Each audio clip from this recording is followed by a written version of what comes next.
Aku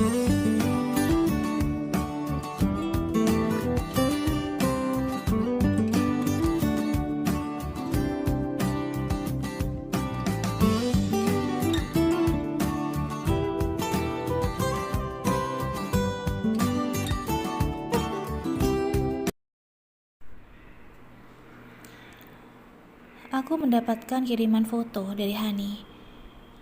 Di saat akan menikmati makan siang, Hani mengirimkan foto yang cukup mengerikan bagiku.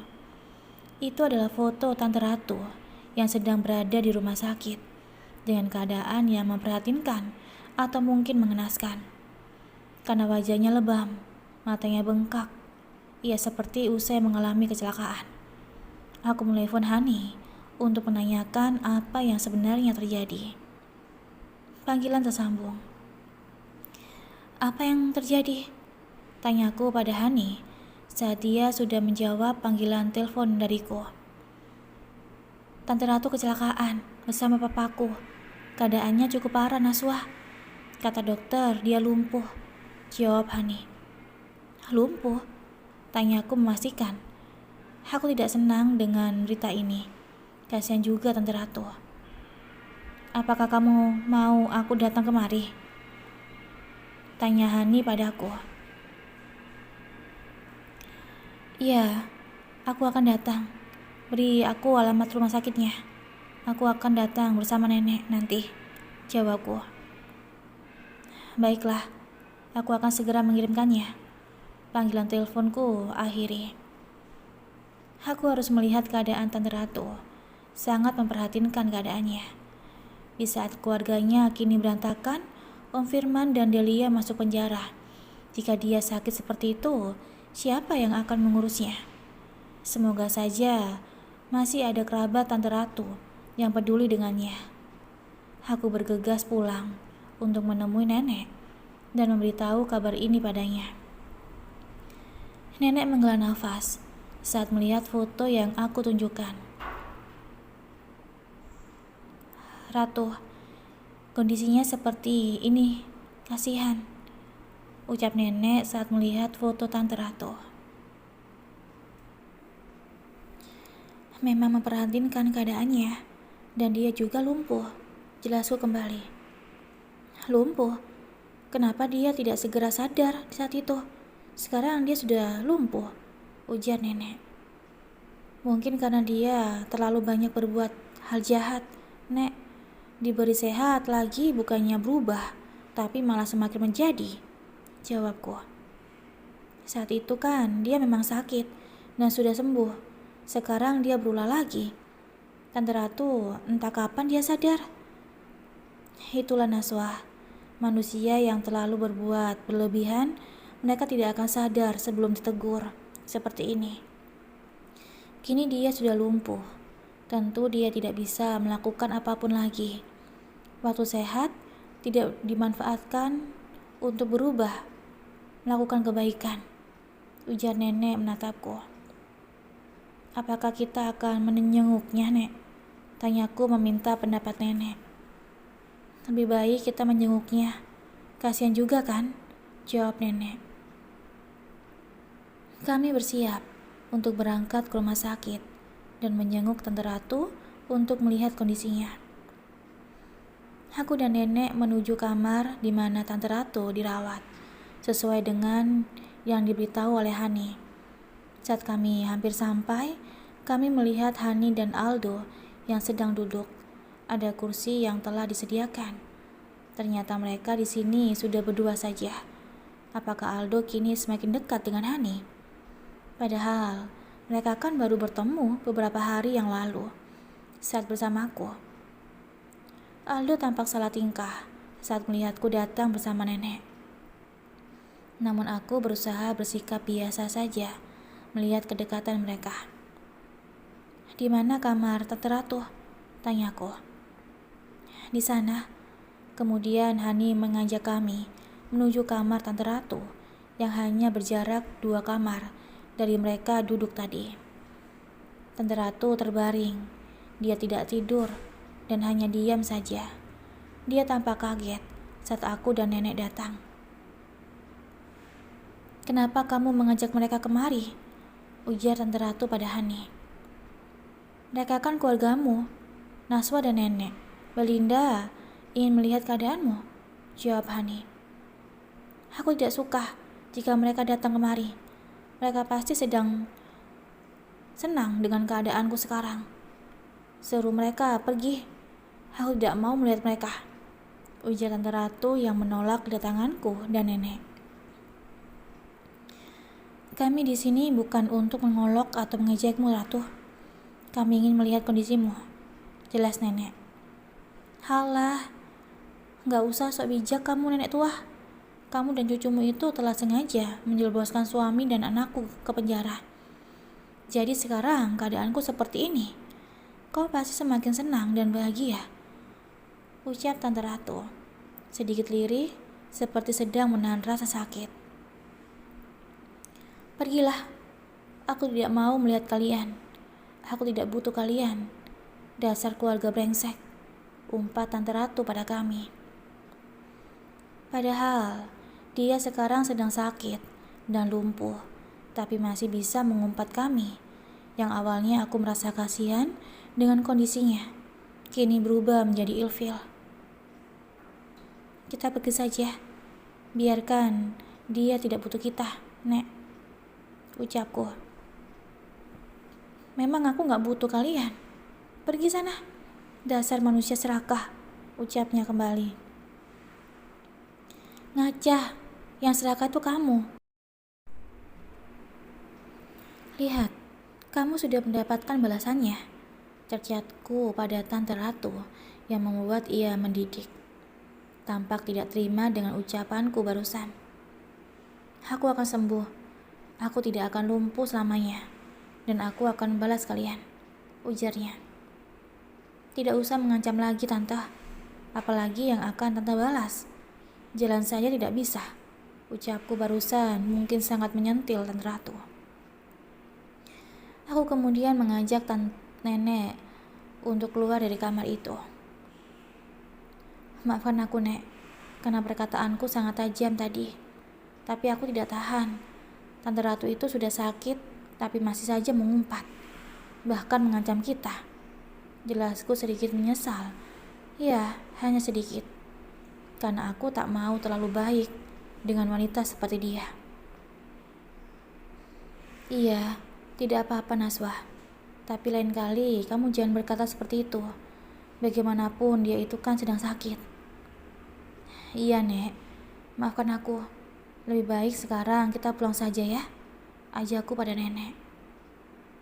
Aldo dan Hani ikut menyusul kami keluar. Maaf ya Hani, atas kejadian tadi, ucapku meminta maaf karena tak sengaja bergaduh. Gak apa-apa Naswa, Tante Ratu itu juga memang keterlaluan. Sudah bagus kamu ingin menjenguknya bersama nenek, tapi dia justru mengusir kalian. Jika nanti dia keluar dari rumah sakit, entah siapa yang akan merawatnya. Tugas Hani. Itu aku juga tidak mau menampungnya. Oh ya, bagaimana keadaan papamu? Tanyaku. Aku lupa, tadi tidak menanyakan keadaan papa Hani. Papa sedang istirahat, masih dalam masa perawatan, jawab Hani. Jika begitu, aku pulang dulu ya. Sampaikan salamku pada papamu. Semoga beliau cepat pulih, ujarku.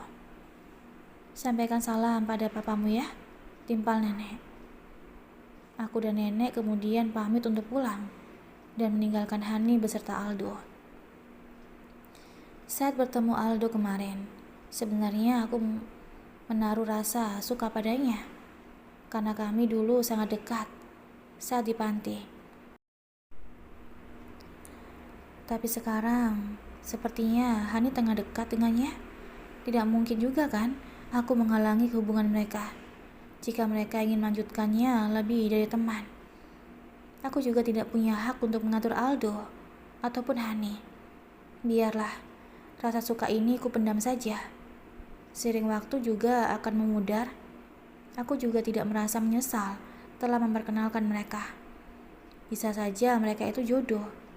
Hani juga sahabatku. Mungkin aku harus mengingat lagi dengan prinsip hidupku yang kemarin tidak mau memikirkan jodoh dulu.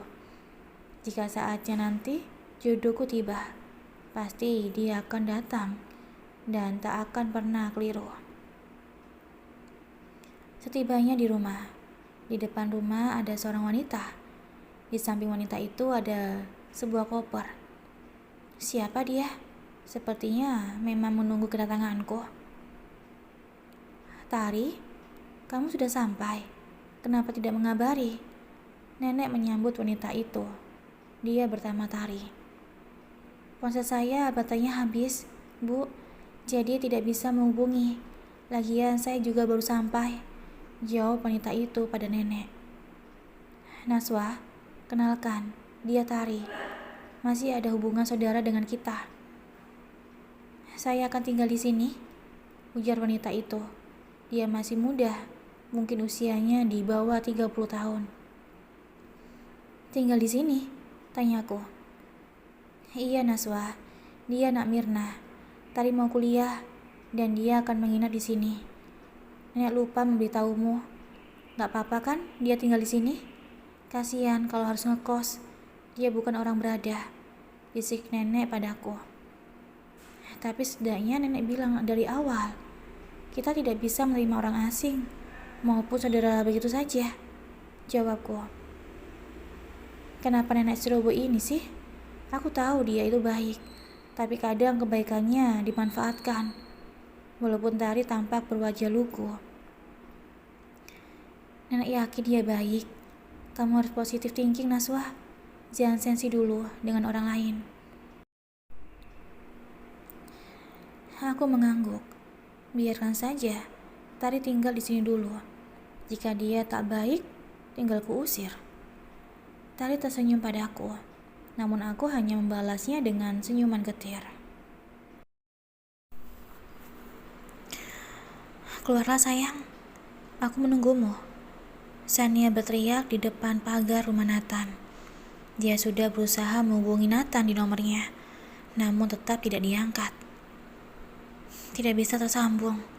Pasti dia juga sudah memblokirku di nomor seluler, gerutu Sania sambil menatap ke rumah Nathan. Tak ada tanda-tanda pria itu akan keluar. Sania nekat untuk menunggunya di depan rumah. Nathan ternyata memperhatikan Sania dari CCTV. Saat ini, dia sedang berdiri di depan pagar rumahnya. Mungkin Sania sudah hampir 1 jam berdiri di sana. Cuaca di luar mendung, langit sangat gelap. Sepertinya sebentar lagi akan turun hujan. Dan Sania belum juga pergi. Rumah Nathan bukanlah di kawasan elit. Dia juga tidak punya satpam yang berjaga di depan rumah. Akhirnya, Nathan juga keluar dari rumah untuk menemui Sania. Sayang, kamu nemuin aku juga, ucap Sania antusias melihat Nathan keluar dan menghampirinya. Pulanglah, sebentar lagi akan turun hujan, ujar Nathan. Aku tidak mau pulang. Ada sesuatu yang harus kita selesaikan. Rengek Sania menolak untuk pulang. Justru dia berharap menginap di rumah pria itu. Apalagi, semua sudah selesai. Aku sudah tahu bagaimana sifat aslimu. Di belakangku, kamu bermain dengan om-om. Mungkin kamu tidak puas dengan satu lelaki. Apakah kamu menjadi sugar baby untuk memenuhi biaya hidupmu? Aku tidak mau dengan wanita sepertimu yang rela menjual diri hanya demi gengsi, sambul Nathan kembali. Maafkan aku tidak akan mengulanginya lagi. Sania tak bisa mengelak. Hanya kata maaf yang bisa ia ucapkan, karena semua itu benar. Aku sudah memaafkanmu, tapi hubungan kita sudah berakhir. Tugas Nathan menatap Sania yang mulai terisak. Kita akan tunangan kan sayang? Jadi Sania sedikit lirih. Jangan panggil aku sayang lagi. Pertunangan itu sudah aku batalkan, jawab Nathan tanpa ragu. Sania menangis. Nathan cukup prihatin melihat wanita itu menangis di hadapannya. Tolong, jangan batalkan. Ibuku punya penyakit jantung. Nanti dia bisa kena serangan jantung jika pertunangan kita dibatalkan. Sania berusaha mendapatkan belas kasihan. Tapi aku tidak bisa melanjutkan semua ini. Jadi maafkan aku. Nathan tak menghiraukan Sania. Ia yakin Sania sedang berbohong tentang ibunya. Nathan masuk ke dalam rumah, meninggalkan Sania yang masih berdiri di depan pagar rumahnya. Dia gak percaya padaku, keluh Sania menggerutu. Sania datang ke rumah Nathan menggunakan sepeda motor. Dia datang ke rumah pria itu hanya demi mengemis cinta. Sania melihat jam di ponselnya. Sudah menunjukkan pukul 22.15 malam. Ia terpaksa pulang. Tampaknya juga akan turun hujan. Jarak rumah mereka mungkin ada 15 menit. Pada akhirnya, hubungan mereka kandas. Karena Nathan yang tidak bisa menerima kelakuan Sania. 3 bulan kemudian, Husna lewat di depan toko Marwah.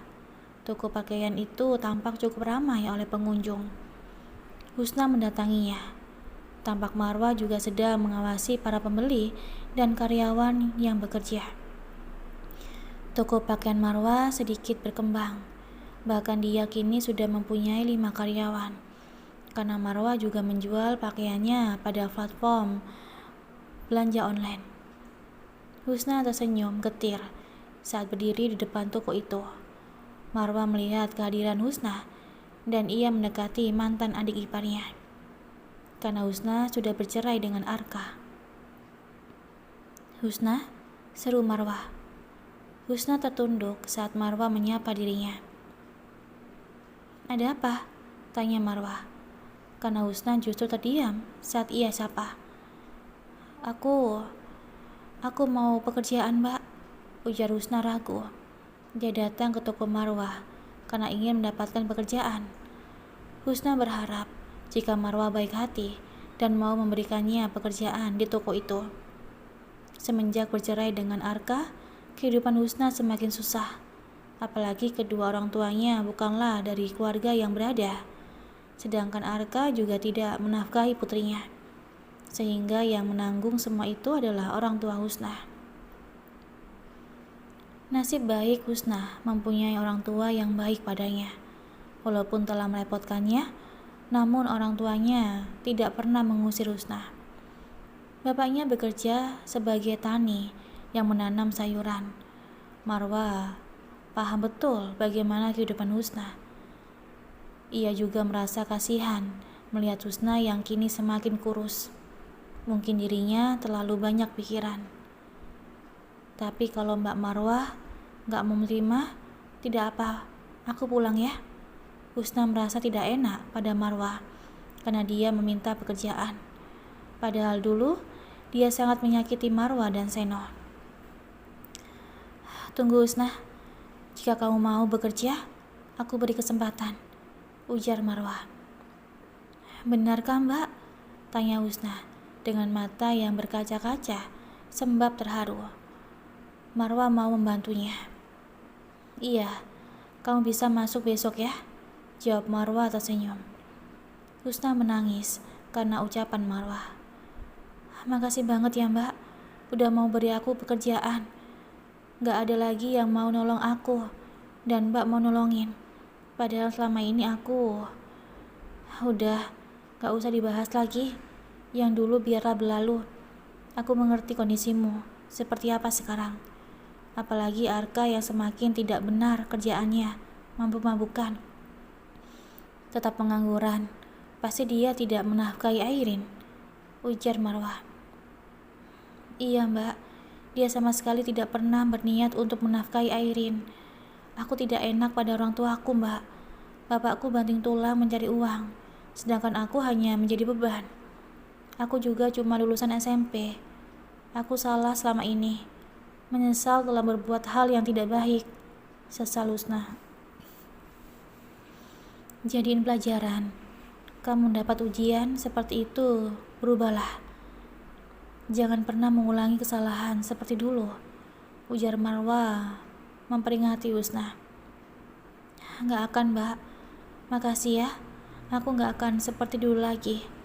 Aku kapok, ujarnya Husna, kemudian berpamitan untuk pulang. Husna, ada sesuatu yang ingin aku berikan padamu. Marwa mengambil dompetnya.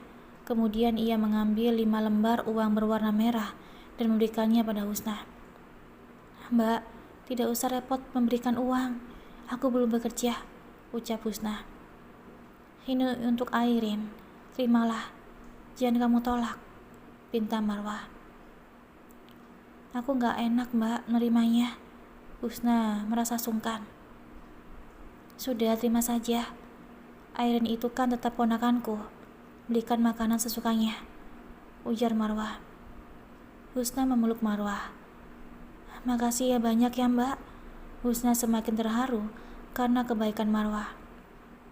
Sama-sama, jawab Marwa. Husna berniat untuk membelikan ayam goreng kesukaan Airin.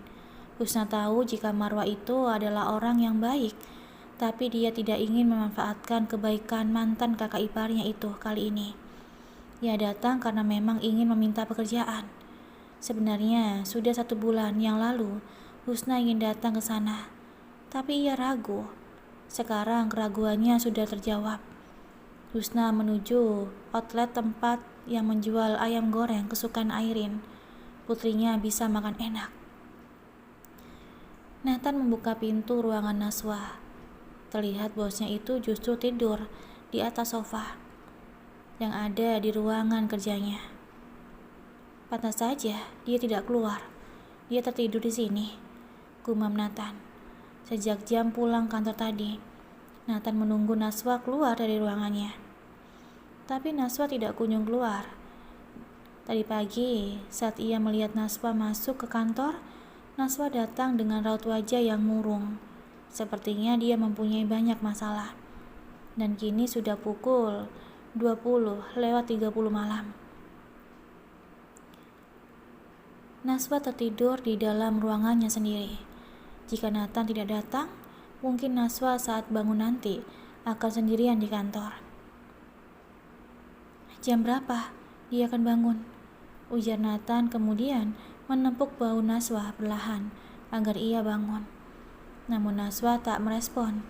Nathan berusaha mengguncang tubuh Naswa lumayan keras, tapi sama saja Naswa masih tertidur dengan nyenyaknya.